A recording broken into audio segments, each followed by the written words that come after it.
Hello, people of Earth. This is Jonathan Fields hanging out with Chris Brogan. Chris, say hello. Hello, Jonathan and people of Earth. All right, so why are we here today? Why are we hanging out? Well, if you hang out in the blogosphere, you already know who Chris is. I don't need to actually explain it to you. If you don't hang out in the blogosphere, and a lot of my readers actually don't, they're sort of more small business people, you may not know Chris. So I want to introduce Chris and also share what he's up to in the non-sort of directly social media related world, in the small business world, because he's done some really cool new stuff today. So, Chris, I would love you just take a second here and just sort of share who are you?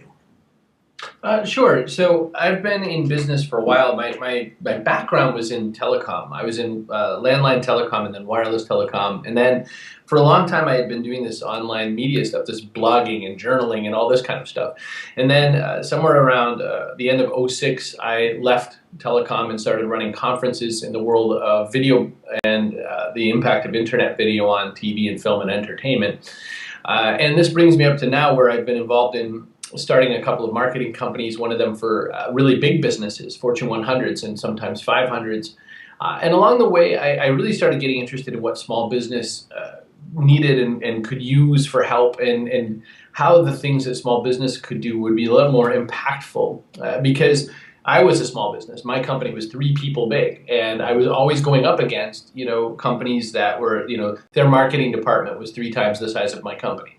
Right. So I found myself saying, wow, there's a lot of leverage here. There's a lot of neat stuff we could do. How do I educate and provide tools and smarts for people in small business world that would be useful to them? And so I started another company, as if I had nothing else to do, called Human Business Works, which the goal was to help people build sustainable, relationship-minded businesses. And probably not unlike yourself, I'm not into cutthroat small business. I'm not into simple transaction small business. I'm into the business of repeat sales and relationships, and the idea that I'm here for more than your money, but that I'm here for making you into a hero and sustaining your well-being. Right. So let's deconstruct that a little bit, because I really want to understand what Human Business Works is, but I want to come at it from a different angle, and I want to start with who it is that you're trying to serve. So describe to me, who is this person who you're reaching out to? Sure. So we kind of have 2, and on one side it's Janine. Janine would be this woman at home who has raised her kids, has decided to go back to the workplace, maybe is currently at a cubicle type job and has decided this isn't really for me, but she's really good at catering, and she's decided she wants to do a catering business. She's read E-Myth, so she's already been sufficiently terrified that the world is going to go poorly. And now she's like, okay, I get it. I know it's hard, but I don't really know what to do next. And I'd love to do it in sort of a modern way, as opposed to what I'm getting out of my library and what I'm getting out of continuing ed courses that are being offered at my school. They're out there trying to teach me Microsoft Office, and I've been told that I need a business on Facebook and whatever. So my job isn't to just take what I know in marketing and social media and shoehorn it into small business. It's to equip Janine with understanding of things like if she wants to work with a virtual assistant or not, what it's like to work with virtual bookkeepers. For example, I use a virtual bookkeeping service.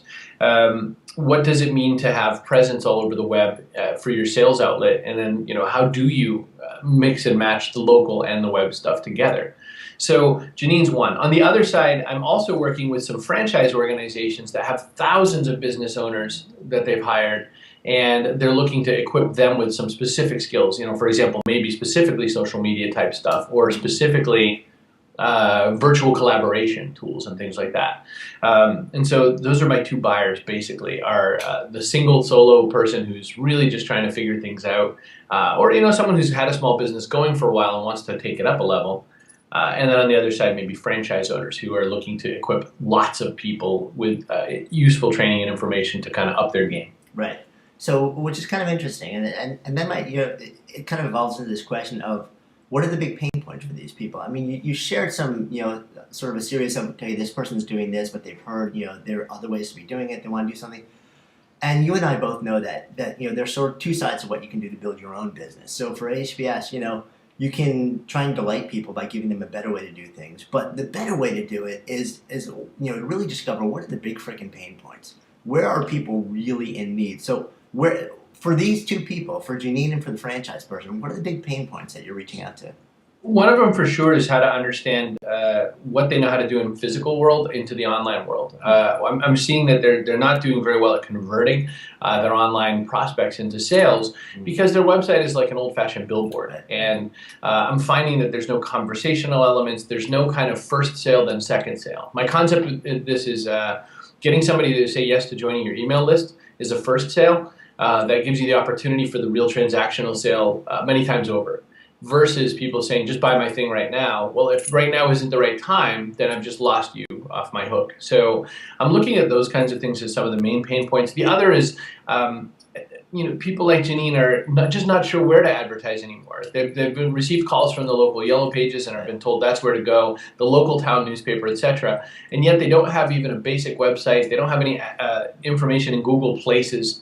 They're not using the most simplest of tools, I think, to get started.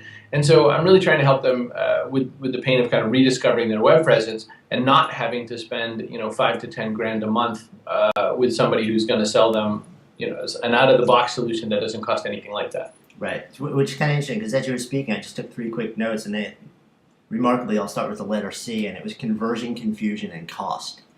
And it seems like those are 3 things which are I mean, you and I both run a couple of small businesses. Those are big things that you don't want to deal with confusion because it eats up your time and your energy and your money. Your cost, you're constantly concerned with your bottom line.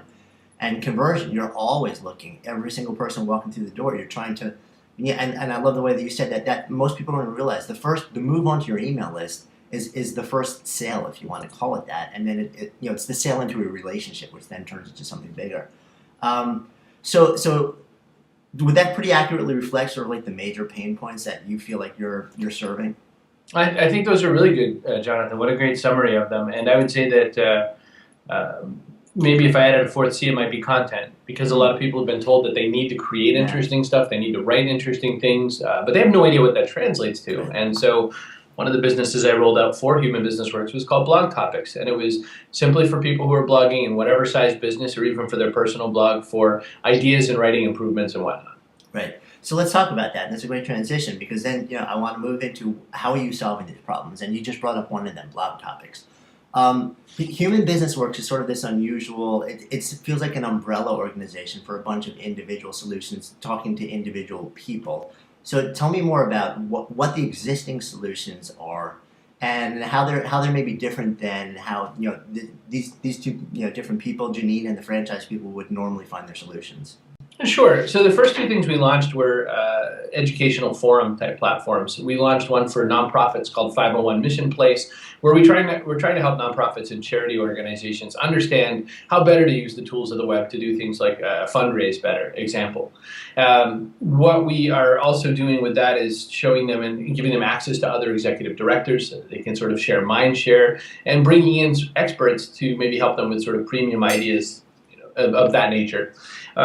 The next one is Kitchen Table Companies, which is a small business and entrepreneurial forum. Again, the idea being that come in, join, and learn, and we will just keep giving you information that's useful at whatever point in the spectrum of small business you're at. We're also going to start adding some intense sort of video content around educational opportunities, like how to start a virtual assistant business, for example, that kind of a thing.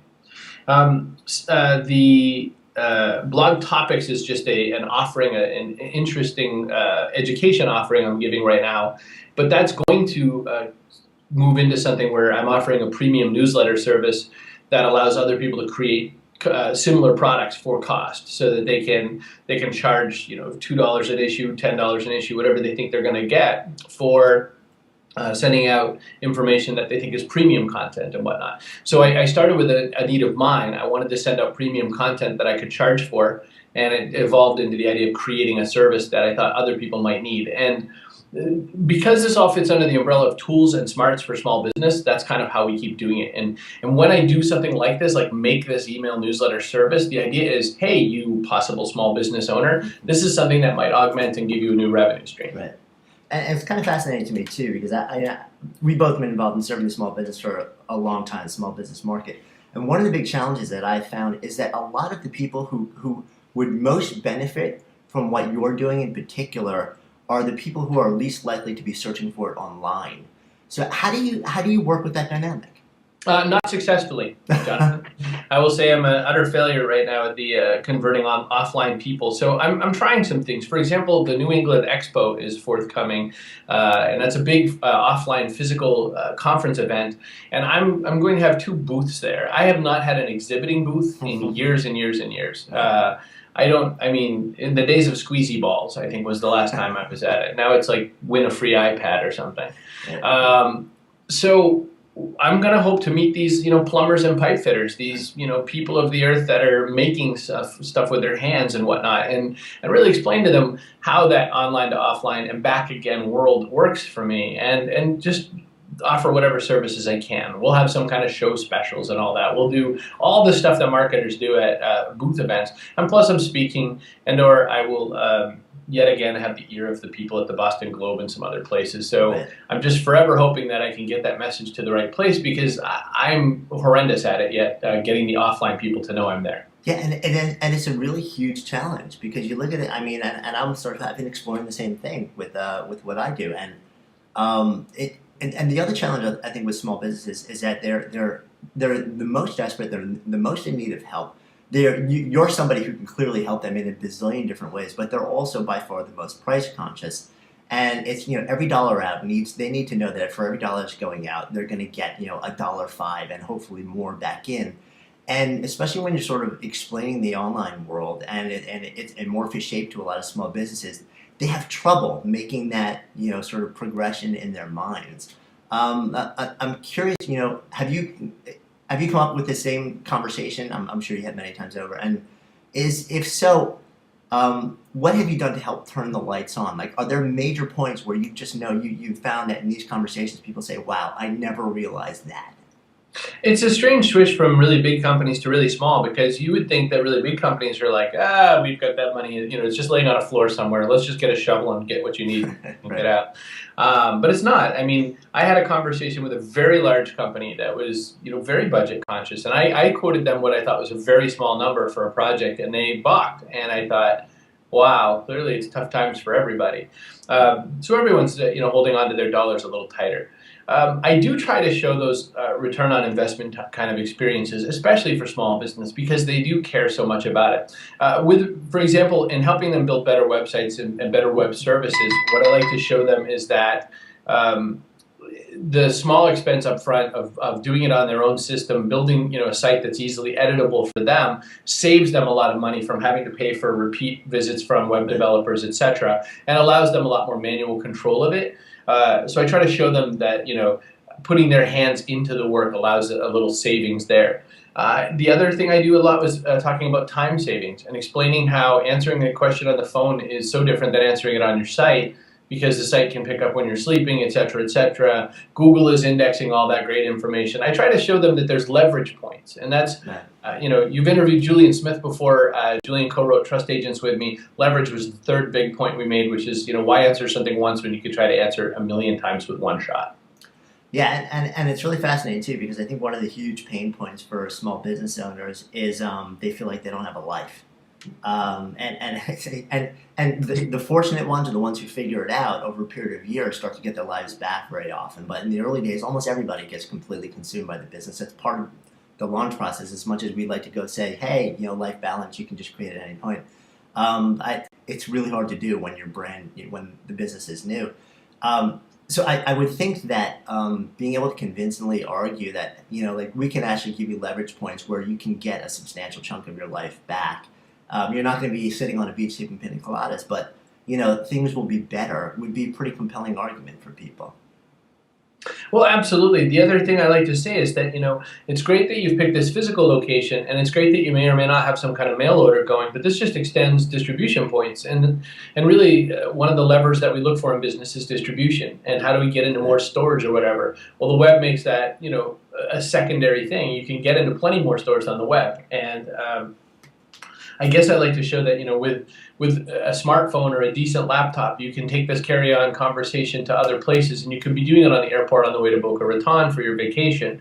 My daughter who's just about 9 years old was complaining. She says, "Daddy, a lot of times I see you looking over and playing with your cell phone, and I really wish you were spending time with me." And I said, Well, sweetheart, I'm home a lot more often than a lot of dads. And frankly, when I kind of look down and answer this device, it means I don't have to be at a desk anymore to do it.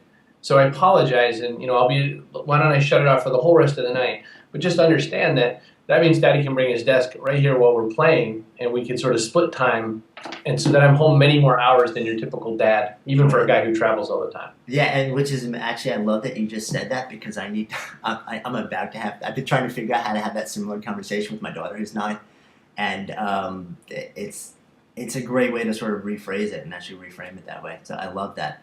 One of the things that you brought up when you were describing the actual solutions was this idea of forums, and I know one of the big pain points for small business people also is a sense of isolation. They don't have people to talk to. They don't have people, and they're always wondering, am I alone in this? Am I losing my mind? Am I doing things right or wrong? I'd love to bounce this off somebody, but I can't pay a consultant. It sounds like that's part of what you're creating and the solutions that you're bringing out. Absolutely. So kitchen table companies is yet another way for us to make a forum for people to come and talk with peers, as also with people who maybe have come a little further down the road than you. And I first had the idea when starting Third Tribe Marketing with Brian Clark and Darren Rouse. And I somewhat infamously got in trouble for writing a blog post about it, because my point was you could pay $47 a month to be in this forum versus my day rate, which is $22,000. Well, all anyone heard was Chris Brogan charges $22,000 a day. I remember that.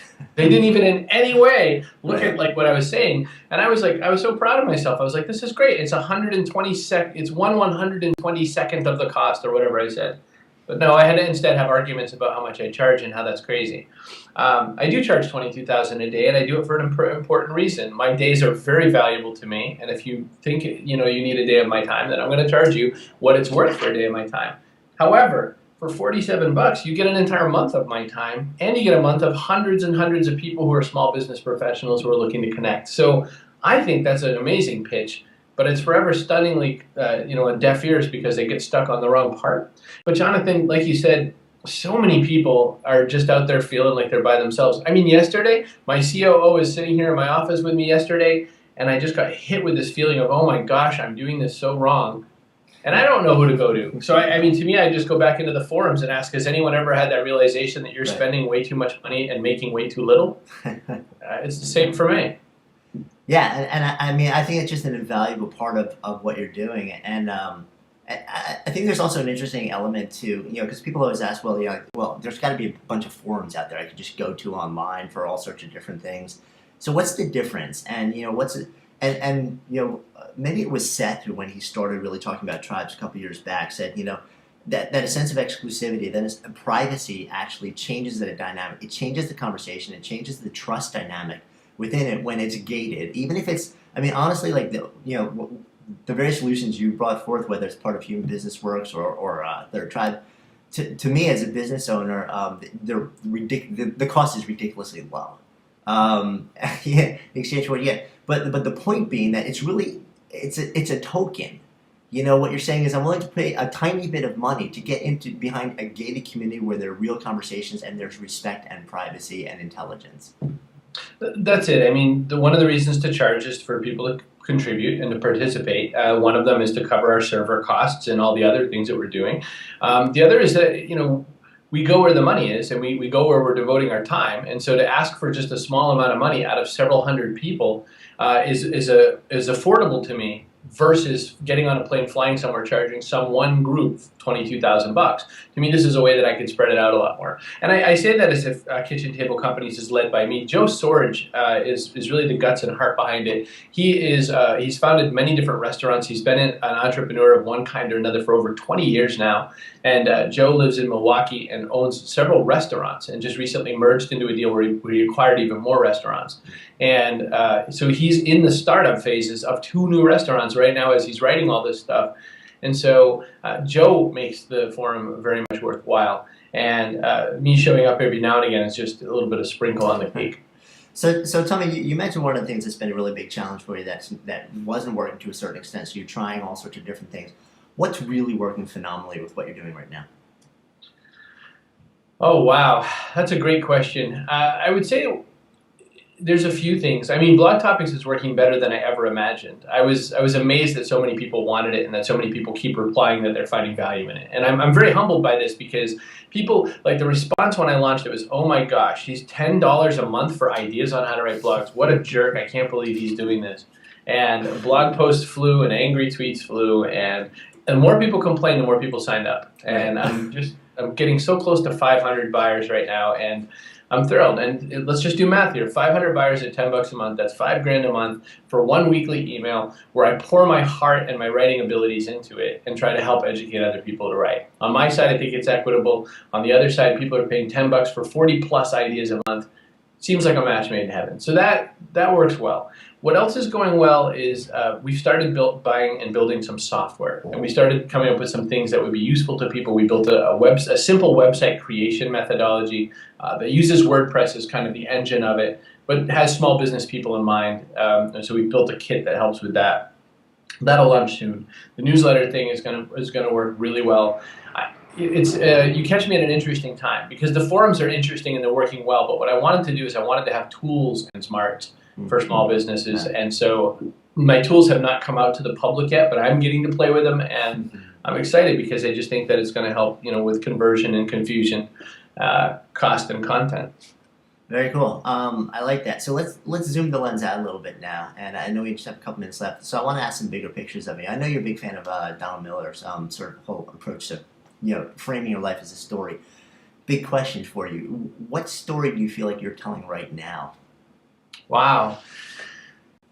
I am telling the story of someone who, at least externally, seems successful in all that he's done with his business for the last couple of years, and who has the eye and the attention of a bunch of people in at least one marketplace, the social media space. And I'm saying that it's not good enough. And I'm saying that working with really large companies wasn't good enough for me. And as much as I really love big companies, I will see one again on Monday afternoon. There's not the same sense of satisfaction as helping the Janine that I mentioned earlier, this mom who's coming back to the workplace, for example, to find her own spark and to really nurture that and make that grow. So hopefully my story is a story of promoting other people, growing other people's capabilities, and really equipping them with the tools to take on their destiny. I don't need to be the hero anymore. I really just need to be the mentor that helps rise up a good lot of people. Right, I love that, and it kind of segues really well into the last thing I'll throw at you, which is that we're both dads, we're both entrepreneurs, we both work, and our kids, see, we're around a lot, and we both know that what you do has a much bigger impact than what you say. Just like when we were kids. In your mind, what are the big lessons that you're hoping you're passing down to your kids in your actions these days? That's a huge thing for me because neither my wife nor I were very traditional students. She was a lot better student according to the paper, and I was a lot more precocious. So I've really had to teach my daughter from an early age. I mean, she learned sooner than me that she kind of had more control than you're supposed to, and I think that I've had to teach her that we're clever, where she has to kind of throttle her clever. So that she can actually learn the lesson and basically learn classical before you play jazz. And I would say that neither of my kids is going to have a traditional work experience. I have no doubt of this. My daughter runs the risk of it, but I think she's too precocious and impetuous. And I think that my son, he's got that sort of crazy Einstein mind. He's ultra smart, but forgets to wear his pants. So neither one is destined to be a cubicle farmer, as near as I can tell. Got it. I love that. Which kind of just circles me back to, okay, last question for real here. When I start talking about parents and dads and stuff like that, I talk forever, but which brings curiosity to me, because it's kind of a question that I ask on a pretty daily basis, which is that what takes your breath away these days? Wow. Besides a good punch to the belly, which nearly 9-year-old daughters are always wanting to give, I would say that honestly, it's just that feeling of somebody saying, I really didn't believe that I could do this, and I did it. And I don't know, I could never grow tired of having people tell me that story. Whether or not it had anything to do with me, I'm forever thrilled that they've told me that story and shared it with me. So I'm always thrilled when somebody says that they've accomplished something they just didn't think was going to happen to them. Yeah, love that. All right, dude. It's been, I mean, I love learning about what you're up to. I also love, for me, it's been really helpful because I have a deeper understanding of what human business works is that right now and where I think it's going. I'm sure people want to know more. How can people find you, Human Business Works, throughout the? My designer, Josh Fisher, did an amazing job of reskinning humanbusinessworks.com. So come by and look at its orange beauty and see if there's something good there. Cool, awesome. Thanks so much, Chris. I appreciate it. Jonathan, my pleasure. Thank you.